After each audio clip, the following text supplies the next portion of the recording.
Welcome to real GK analysis YouTube channel. हमारे इस video में आप सभी का स्वागत है। जीके प्रश्नों का महासंग्राम एक क्लास सब खल्लास, जिसमें हम शामिल करते हैं भूगोल, इतिहास, राजनीतिक, स्टैटिक्स, अर्थशास्त्र और कंप्यूटर, सभी विषयों के महत्वपूर्ण प्रश्न। इसमें कुछ प्रीवियस प्रश्न भी होते हैं तो कुछ हम नए भी बनाते हैं। चैनल पर नए हो तो चैनल को सब्सक्राइब जरूर कर देना, और आप ये वीडियो कहाँ से देख रहे हैं यह कमेंट करके ज़रूर बताएं। तो चलिए आज का हम पहला प्रश्न देखते हैं।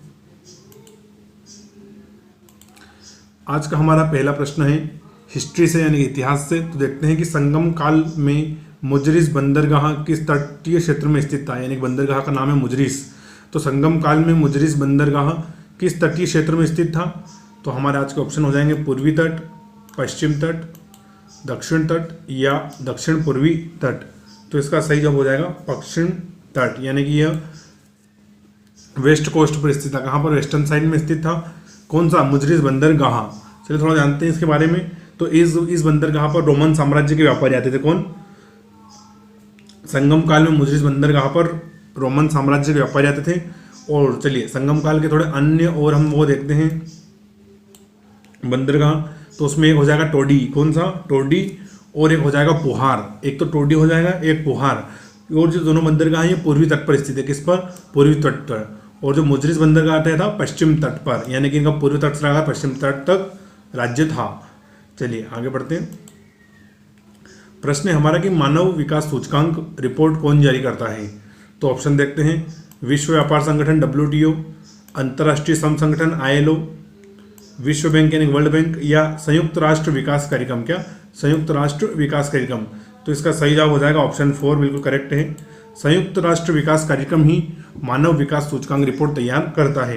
और मानव विकास सूचकांक रिपोर्ट तैयार करने के 3 आधार रखे हैं। कितने? 3 आधार हैं।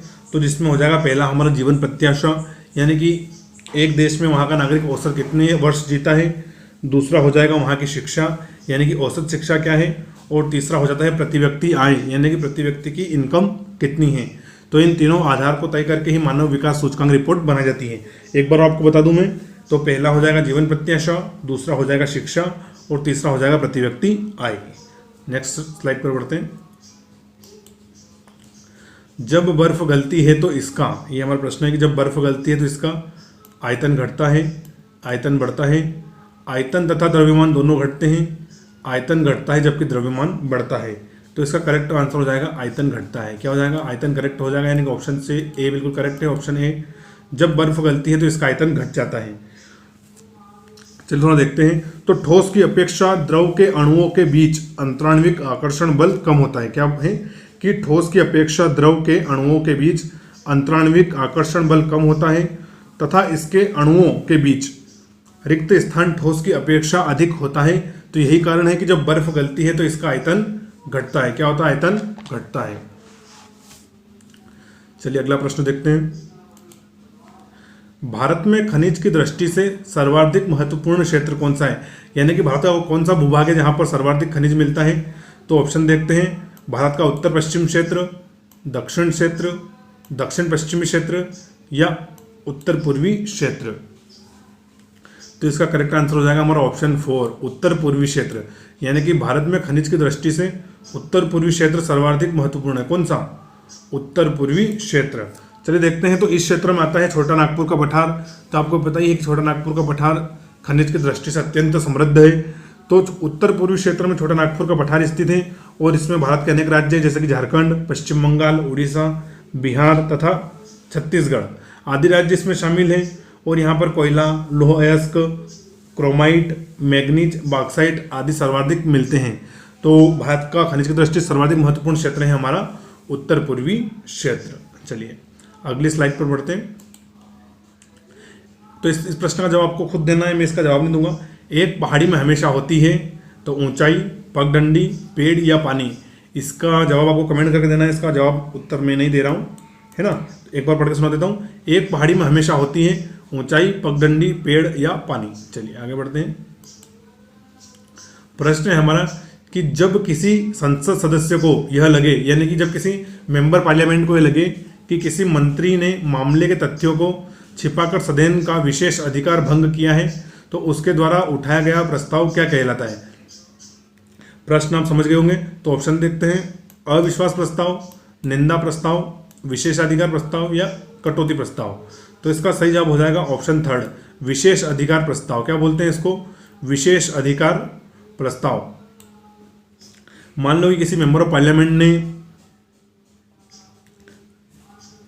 किसी मंत्री से पूछा कि साल भर में आपने कितने लोगों को रोजगार दिया है, तो उनके डिपार्टमेंट या उनके मंत्रालय ने साल भर के लोगों में कितने लोगों को रोजगार दिया है, तो उन्होंने बताया 10 लाख या 20 लाख, जबकि उस मंत्रालय में इतने लोगों की आवश्यकता ही नहीं है। तो उस हिसाब से किसी मेंबर ऑफ पार्लियामेंट को लगता है कि ये जवाब गलत है या तथ्य बढ़ा चढ़ाकर बताए गए हैं, तो उसके ऊपर ये क्या ला सकते हैं, विशेष अधिकार प्रस्ताव। क्या ला सकते हैं, विशेष अधिकार प्रस्ताव। तो चलिए आगे बढ़ते हैं। प्रश्न है हमारा कि अगुलहास समुद्री धारा किस महासागर से चलती है। दोस्तों ऐसे प्रश्न एसएससी में बहुत आते हैं। एसएससी जीडी या एसएससी संबंधित जितनी भी परीक्षा होती है उनमें धाराओं संबंधित, मैदान के संबंधित प्रश्न बहुत आते हैं। तो प्रश्न है हमारा कि अगुलहास समुद्री धारा किस महासागर से चलती है। तो ऑप्शन देखते हैं, हिंद महासागर से, प्रशांत महासागर जिसको हम पैसिफिक ओशियन भी बोलते हैं, क्या बोलते हैं, पैसिफिक ओशियन, फिर हमारा उत्तरी अटलांटिक महासागर, और चौथा ऑप्शन हो जाएगा हमारा दक्षिण अटलांटिक महासागर। तो इसका करेक्ट आंसर है बिल्कुल हिंद महासागर, जो कि अगुलहास धारा या चलती है हिंद महासागर में। कहाँ पर, चलिए हिंद महासागर में देखते हैं थोड़ा। तो अगुलहास धारा की उत्पत्ति मेडागास्कर द्वीप के दक्षिण में और मोजाम्बिक एवं मेडागास्कर की धाराओं के मिलने से होती है। यानी कि जो अगुलहास धारा है ये दो धाराओं से मिलकर बनती है। तो एक तो है मेडागास्कर द्वीप की धारा और एक है मोजाम्बिक की धारा, इन दोनों को मिलाकर बनती है अगुलहास धारा, और यह दक्षिण अफ्रीका तक चलती है। कहां तक चलती है, दक्षिण अफ्रीका तक। तो प्रश्न का सही जवाब हो जाएगा हिंद महासागर। अगुलहास समुद्री धारा हिंद महासागर में चलती है। दोस्तों आपको वीडियो के बीच बीच में चिड़िया की आवाज़ भी आ रही होगी। तो हमारे घर के एक बाहर पेड़ है, उसमें बहुत सारी चिड़िया रहती है, तो वो लगातार आवाज़ करती रहती है, अच्छा भी लगता है। चलिए देखते हैं, आगे बढ़ते हैं। प्रश्न है हमारा कि रासायनिक बंध बनने पर क्या होता है।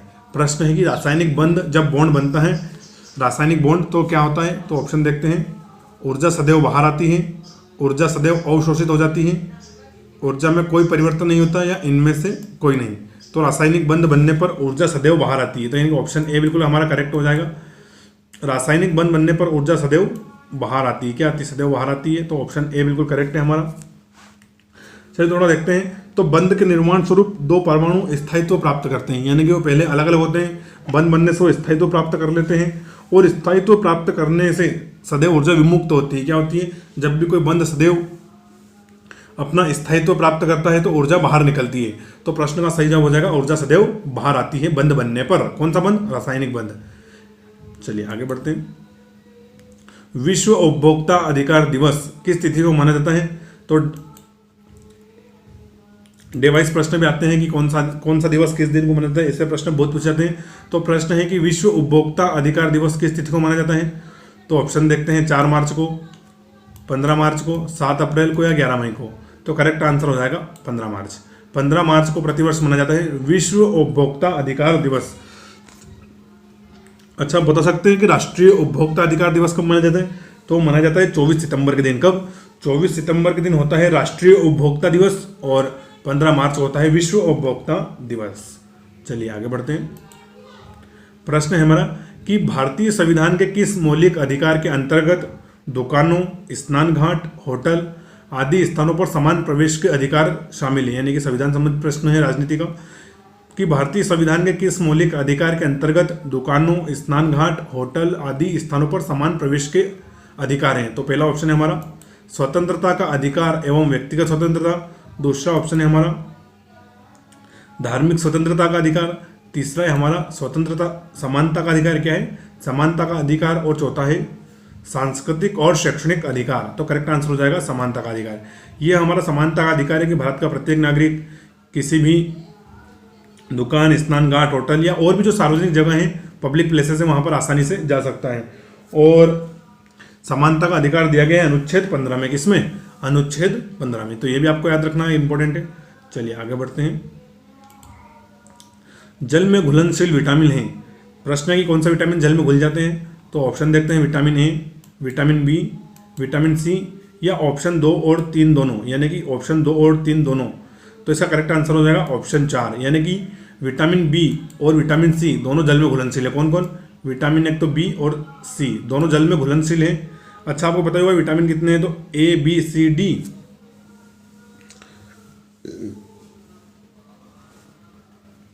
के आई है ना।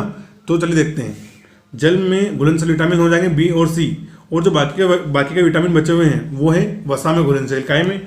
वसा में। तो वो कौन कौन से हैं? तो विटामिन के, कौन सा? विटामिन के, विटामिन आई, विटामिन डी और विटामिन ए। ये जो विटामिन है ना, जिसको हम बोलते हैं, सॉरी यहाँ आई आएगा, ई आएगा, ई क्या आएगा? ई, यानी कि के ई डी ए, कीड़ा।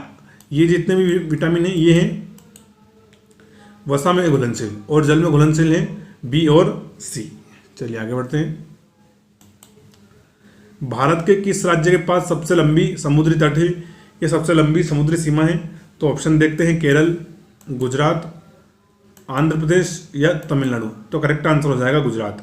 गुजरात के पास सर्वाधिक अपनी कोस्टल लाइन है, यानी कि सबसे लंबी सीमा किसकी है? गुजरात की। और ये कितने किलोमीटर है? तो यह है 1600 किलोमीटर। कितने? 1600 किलोमीटर है। कितनी? 1600 किलोमीटर। और गुजरात की राजधानी क्या है? गांधीनगर। क्या है? गांधीनगर। और टोटल भारत के हम देखें तो वो है 7516 किलोमीटर। कितनी? 7516 और 0.16।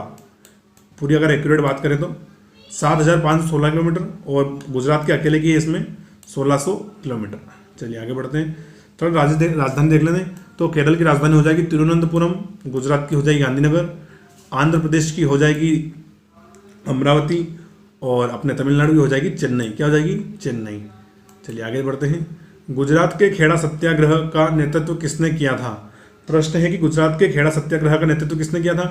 तो ऑप्शन देखते हैं, सरदार वल्लभ भाई पटेल, महात्मा गांधी, राजकुमार शुक्ला या पंडित जवाहरलाल नेहरू। तो इसका करेक्ट आंसर हो जाएगा महात्मा गांधी। महात्मा गांधी जी ने गुजरात के खेड़ा सत्याग्रह का आंदोलन किया था। और ये आंदोलन की शुरुआत कब हुई थी? तो इसकी शुरुआत हुई थी 22 मार्च 1918। कब? 22 मार्च 1918 को इस आंदोलन की शुरुआत महात्मा गांधी ने करी थी, जिसको हमने खेड़ा सत्याग्रह नाम भी दिया है। और इस आंदोलन में हमारे सरदार वल्लभ भाई पटेल ने भी भाग लिया था। किसने? सरदार वल्लभ भाई पटेल ने भी इसमें भाग लिया था। तो सरदार वल्लभ भाई पटेल कौन थे? तो ये देश के पहले गृह मंत्री थे। कौन थे? देश के पहले गृह मंत्री थे सरदार वल्लभ भाई पटेल। अच्छा, पंडित जवाहरलाल नेहरू, तो ये भारत के प्रथम प्रधानमंत्री थे। क्या थे? भारत के प्रथम प्रधानमंत्री थे पंडित जवाहरलाल नेहरू। और महात्मा गांधी को हम राष्ट्रपिता के नाम से संबोधित करते हैं। किसके नाम से? राष्ट्रपिता। और भारत में जितनी भी टोकन करेंसी चलती है, जितने भी नोट चलते हैं, उन सब में महात्मा गांधी का ही फोटो छपा रहता है। चलिए आगे बढ़ते हैं। प्रश्न है हमारा, पवित्र संधि निम्न में से किन देशों के बीच हुई थी? तो ये वर्ल्ड हिस्ट्री का प्रश्न है कि पवित्र संधि निम्न में से किन देशों के बीच हुई थी। तो ऑप्शन देखते हैं, ऑस्ट्रिया, ब्रिटेन, रूस और प्रशा। प्रशा नाम का कौन सा देश है मुझे पता नहीं है। ऑस्ट्रिया, ब्रिटेन, रूस और प्रशा। दूसरा ऑप्शन हो जाएगा फ्रांस, ऑस्ट्रिया, रूस और प्रशा। तीसरा ऑप्शन है स्पेन, ब्रिटेन और ऑस्ट्रेलिया। चौथा ऑप्शन है मिस्र, ब्रिटेन और रूस। तो करेक्ट आंसर हो जाएगा ऑप्शन है पवित्र संधि ऑस्ट्रिया, ब्रिटेन, रूस और प्रशा के मध्य हुई थी। किसके मध्य? ऑस्ट्रिया, ब्रिटेन, रूस और प्रशा। किस वर्ष में साइन किया थी? तो 1815 में। कब? 1815 में पवित्र संधि ऑस्ट्रिया, ब्रिटेन, रूस और प्रशा के मध्य हुई थी। चलिए आगे बढ़ते हैं। पुरी का जगन्नाथ मंदिर किस देवता को समर्पित है? बहुत इंपॉर्टेंट प्रश्न है ये कि पुरी का जगन्नाथ मंदिर किस देवता को समर्पित है। तो ऑप्शन देखते हैं, भगवान कृष्ण को, राम को, शिव को या रुद्र को। तो करेक्ट आंसर हो जाएगा कृष्ण को। किसको? कृष्ण को समर्पित है भगवान जगन्नाथ का पुरी मंदिर। तो भगवान जगन्नाथ को, किसको? भगवान जगन्नाथ को विष्णु का अवतार और कृष्ण का समतुल्य माना जाता है। तो इसलिए ऑप्शन कृष्ण बिल्कुल सही है। और इस मंदिर की स्थापना 12वीं शताब्दी में अनंतवर्मन गंगचोड़, किसने? अनंतवर्मन गंगचोड़ ने की थी। और यह मंदिर हिंदुओं के पवित्र 4 धामों में से एक धाम है। जो हिंदुओं के पवित्र 4 धाम है, केदारनाथ, बद्रीनाथ और अपना जगन्नाथपुरी, तो इसमें से एक है। और यहाँ पर प्रतिवर्ष रथ यात्रा भी आयोजित की जाती है। क्या? रथ यात्रा भी आयोजित की जाती है। तो पुरी का जगन्नाथ मंदिर किस देवता को समर्पित है? तो यह कृष्ण भगवान को। और किस राज्य में स्थित है? तो ओडिशा में। किसमें? ओडिशा में। ओडिशा में स्थित है ये। और ओडिशा की राजधानी क्या है? भुवनेश्वर। और इस मंदिर से कुछ दूरी पर प्रसिद्ध सूर्य मंदिर या सन टेम्पल भी स्थित है। चलिए आगे बढ़ते हैं। योजना आयोग के स्थान पर किस नए आयोग का प्रारंभ किया गया है? यानी कि योजना आयोग के स्थान पर किस नए आयोग को प्रारंभ किया है? तो ऑप्शन देखते हैं, समृद्धि आयोग, नीति आयोग, वाणिज्य आयोग या परिसीमन आयोग। तो करेक्ट आंसर हो जाएगा नीति आयोग। किसकी स्थापना की गई है? योजना आयोग के स्थान पर नीति आयोग की स्थापना की गई है। चलिए, नीति आयोग का फुल फॉर्म होता है NITI नीति। तो national institute for transforming India है क्या? National institute for transforming India. और इसकी स्थापना करी गई थी 1 जनवरी 2015 को। कब? 1 जनवरी 2015 को। और इसका हेडक्वार्टर है नई दिल्ली, यानी कि इसका मुख्यालय नई दिल्ली में है। और नीति आयोग के अध्यक्ष भारत के प्रधानमंत्री होते हैं। और इसके वर्तमान सीईओ हैं परमेश्वरन अय्यर। कौन है? परमेश्वरन अय्यर। और मैंने आपको बताया कि नीति आयोग के अध्यक्ष भारत के प्रधानमंत्री होते हैं। तो वर्तमान में भारत के प्रधानमंत्री हैं नरेंद्र मोदी जी, तो इसके अध्यक्ष हो जाएंगे। और इसके सीईओ हो जाएंगे परमेश्वरन अय्यर जी। चलिए आगे बढ़ते हैं। प्रश्न है हमारा कि भारत में नियमित मुद्रा जारी करने वाला दिल्ली का प्रथम सम्राट या शासक कौन था? कौन सी मुद्रा? नियमित मुद्रा। तो ऑप्शन देखते हैं, इल्तुतमिश, खिलजी, अलाउद्दीन खिलजी, बलबन या मोहम्मद बिन तुगलक यानी कि MBT। तो इसका करेक्ट आंसर हो जाएगा इल्तुतमिश। कौन? इल्तुतमिश ने ही भारत में नियमित मुद्रा चलाई थी सर्वप्रथम। और इसने अरबी सिक्के चलवाए थे। कौन से? अरबी सिक्के। और टोटल 2 प्रकार के सिक्के चलाए थे। एक चलाया था इसने चांदी का टका और दूसरा चलाया था तांबे का जीतल। तो जो चांदी का सिक्का होता था उसको टका बोलते थे और जो तांबे का होता था उसको बोलते थे जीतल। टका वर्तमान में बांग्लादेश की करेंसी है। किसकी देश की? बांग्लादेश की। तो भारत में नियमित मुद्रा जारी करने वाला दिल्ली का प्रथम सम्राट था इल्तुतमिश। और इसने 2 प्रकार के सिक्के चलवाए थे। चलिए आगे बढ़ते हैं।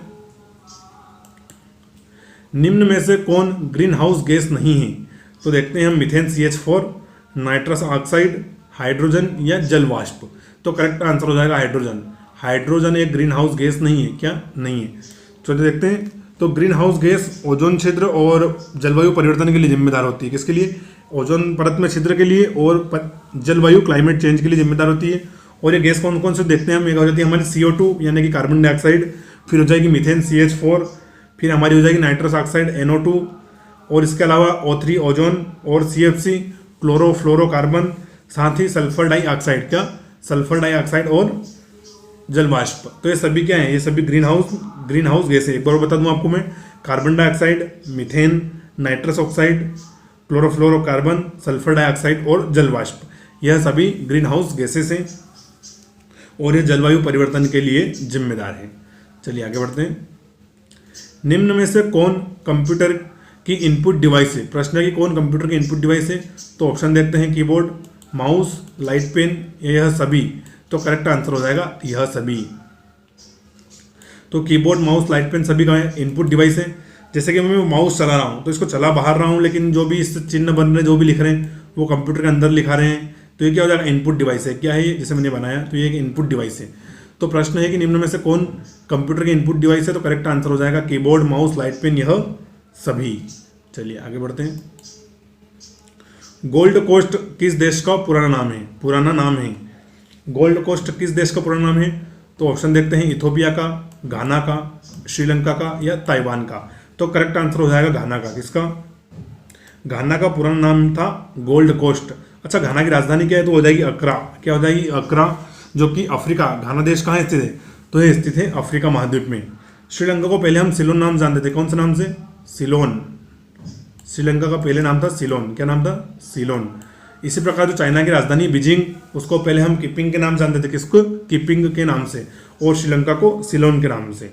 चलिए आगे बढ़ते हैं।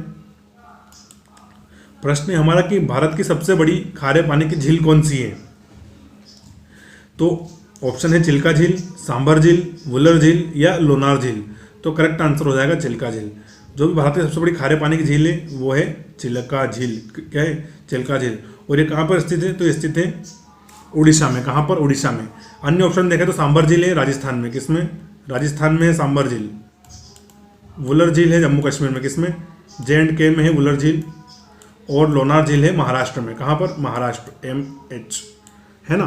लोनार झील है महाराष्ट्र में।